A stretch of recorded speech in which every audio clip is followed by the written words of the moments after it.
Bismillahirrahmanirrahim. Merdeka! Saudara-saudara, rakyat jelata di seluruh Indonesia, terutama saudara-saudara penduduk kota Surabaya.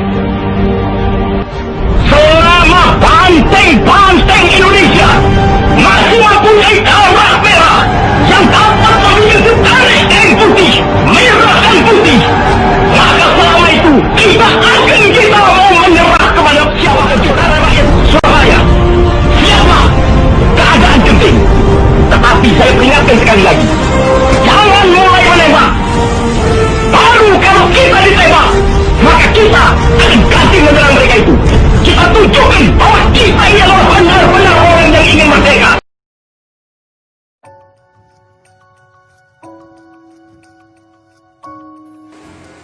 Assalamualaikum warahmatullahi wabarakatuh. Selamat pagi dan salam sejahtera bagi kita semua. Yang saya hormati Ibu Novia Winda, SPD MPD, selaku dosen pembimbing mata kuliah Bahasa Indonesia, dan teman-teman yang berbahagia. Pertama-tama, marilah kita panjatkan puji syukur kepada Tuhan Yang Maha Esa yang pada hari ini telah memberikan rahmat dan karunia-Nya sehingga kita bisa berkumpul dalam keadaan sehat walafiat. Hadirin yang berbahagia, pada kesempatan ini izinkanlah saya untuk menyampaikan pidato tentang makna pendidikan dan pentingnya pendidikan bagi masa depan. Pendidikan merupakan proses belajar untuk meningkatkan ilmu pengetahuan dan keterampilan. Pendidikan bukan hanya proses mentransfer ilmu dari pendidik kepada peserta didik, melainkan juga bertujuan meningkatkan sumber daya manusia dan mencetak generasi bangsa yang cerdas. Pendidikan memegang peranan penting di dalam suatu kehidupan berbangsa dan bernegara, karena disinilah cita-cita dan masa depan suatu bangsa akan diteruskan oleh para generasi mudanya. Sayangnya, tidak semua generasi muda saat ini memahami arti penting sebuah pendidikan. Mereka memakai seragam dan mengaku pergi ke sekolah, padahal mereka menyia-nyiakan waktu yang berharga hanya untuk sekedar nongkrong di warung atau melakukan hal yang berbahaya. Mereka tidak memikirkan biaya yang telah dihabiskan oleh orang tua mereka yang berharap anaknya bisa menimba ilmu dan menjadi sukses. Inilah kasus yang masih sering terjadi di Indonesia. Padahal anak-anak yang serius dengan pendidikan, tak sedikit yang mengalami putus sekolah. Dikarenakan keterbatasan ekonomi maupun keterbatasan akses dalam mencapai medan. Masih ingatkah Anda, ada sebagian kecil saudara kita di daerah lain yang harus menyeberang sungai, bertaruh nyawa demi bisa sampai di sekolah? Di saat mereka ingin mendapatkan pendidikan yang baik, mereka terkendala akses menuju sekolah yang sulit dicapai. Sementara di luar sana, ada anak-anak yang sudah difasilitasi kendaraan, tetapi tidak menggunakan sebagaimana mestinya. Oleh karena itu, bagi kita yang mendapatkan kemudahan untuk mengenyam pendidikan, maka mari gunakan kesempatan ini dengan sebaik-baiknya untuk mencapai prestasi yang setinggi-tingginya. Pendidikan merupakan salah satu cara untuk mencapai cita-cita. Anda bercita-cita ingin menjadi apa?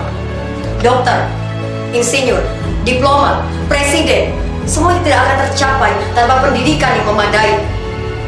Pendidikan juga menjadi jalan termudah untuk memutus mata rantai kemiskinan, karena kemiskinan erat kaitannya dengan kebodohan. Tapi selama masih ada orang-orang yang tidak serius, maka kemiskinan akan terus menggerogoti bangsa Indonesia. Pendidikan yang cukup membuat orang lebih terdidik, lebih mudah mendapatkan informasi, dan lebih pintar. Hal ini membuat orang berpendidikan mendapatkan kesempatan lebih luas untuk mendapatkan posisi karir yang lebih tinggi dan kesempatan kerja yang lebih luas, sehingga kesejahteraannya juga lebih baik daripada orang yang tidak berpendidikan. Hadirin sekalian yang saya hormati, mengingat pentingnya pendidikan bagi kehidupan berbangsa dan bernegara maupun kehidupan pribadi, mari kita manfaatkan waktu sebaik-baiknya dan mempersiapkan diri untuk meraih pendidikan setinggi mungkin agar cita-cita yang diimpikan tercapai. Hadirin yang saya hormati, demikianlah yang bisa saya sampaikan. Apabila ada kata-kata yang kurang berkenan dan ada tutur kata yang salah, saya mohon maaf. Kalau ada sumur di ladang, bolehlah kita menumpang mandi. Kalau ada umur yang panjang, semoga kita berjumpa lagi. Sekian, terima kasih atas perhatian hadirin. Wassalamualaikum warahmatullahi wabarakatuh. Kalau tadi kalian sudah menyimak contoh pidato yang disampaikan, nah sekarang giliran kalian untuk mengetahui apa saja sih yang harus diperhatikan ketika menyampaikan sebuah pidato. Tentunya agar menarik dan dapat diperhatikan oleh para audiens. Ada 5 hal. Yang pertama, lafal. Lafal di sini kalian harus memperhatikan pengucapan, vokal dan konsonan harus jelas. Dalam hal ini juga kalian harus memperhatikan suara. Suaranya perlu lantangkah atau harus pelan? Hal ini juga harus diperhatikan ketika kalian menggunakan pengeras suara. Ketika menggunakan pengeras suara, berarti kalian tidak perlu berteriak-teriak, kecuali jika pidato yang kalian sampaikan tujuannya adalah untuk membakar semangat audiens. Hal yang kedua adalah intonasi. Intonasi adalah tekanan atau nada yang diberikan ketika kita berbicara. Tekanan, aksentuasi. Ketika ada hal-hal yang penting, kita perlu menekankan ulang, misalkan dengan melambatkan, mengulangnya kembali, atau mengeraskan bagian-bagian yang penting. Tinggi rendahnya sebuah nada, tinggi rendahnya sebuah ucapan, kemudian cepat dan lambatnya. Jangan sampai ketika kita berbicara, kita hanya menggunakan nada yang sama terus dari awal. Hal yang ketiga adalah gerak tubuh. Jangan sampai ketika kita berbicara di depan umum, kita hanya berdiri diam begitu saja. Pasti perlu ada gerakan-gerakan tubuh yang memadai pastinya. Seperti tangan, kepala, kaki mungkin. Tetapi jangan sampai kita melebih-lebihkan gerakan atau melakukan gerakan-gerakan yang diulang-ulang. Itu bisa mengganggu konsentrasi para audiens. Bahkan biasanya ketika kita berbicara di depan umum, ada beberapa gerakan refleks yang tiba-tiba muncul, seperti gerakan kita bergoyang-goyang, seperti tertiup oleh angin. Ekspresi wajah. Wajah juga perlu disesuaikan dengan isi yang disampaikan ketika berpidato. Ada keseriusan, mungkin juga humor. Yang terakhir, yang membuat sebuah pidato menjadi lebih hidup adalah adanya komunikasi antara pembicara dengan audiensnya. Komunikasi ini adalah untuk mengajak para pendengar agar terlibat dalam pidato. Kita tidak bisa seakan-akan kita berbicara dengan batu. Mereka yang ada di depan kita adalah manusia. Kita harus memanusiakan manusia. Bagaimana caranya? Salah satunya adalah menggunakan mata. Kita pernah mendengar kata kontak mata, kan?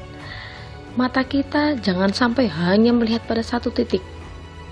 Mungkin malah kita melihat ke atas, tapi kita sapu dari ujung sampai ke ujung. Ya. Atau bahkan malah jangan sampai kita melihatnya ke bawah. Kita pandang satu persatu, misalkan kanan, kiri, depan, gitu. Secara bergantian tetapi tidak selalu berputar-putar. Kemudian kita gunakan pertanyaan-pertanyaan. Kiai Haji Zainuddin MZ misalkan biasanya menggunakan kata betul. Nah, ada pertanyaan-pertanyaan retoris yang tidak perlu menunggu jawaban dari para audiens. Misalkan, apakah kita tidak menginginkan Indonesia maju? Tahu nggak ini hari apa? Nah, misalkan seperti itu, pasti semuanya tahu kan, tetapi tidak perlu menunggu jawaban dari audiens untuk melanjutkan kata-kata selanjutnya. Yang penting membuat pidato yang kita sampaikan lebih hidup. Dan yang terakhir adalah sapaan. Seringlah kita menyapa. Kalau Ustadz Maulana kita pernah jargonnya dia adalah jamaah. Oh, jamaah. Alhamdulillah. Itu ciri khasnya dia untuk menyapa audiensnya sehingga mereka merasa terpanggil. Oh betul, kita sedang mendengarkan orang yang sedang berbicara. Mereka jadi tersadar. Baik, itu beberapa hal yang perlu kalian perhatikan ketika berbicara di depan umum. Semoga membantu.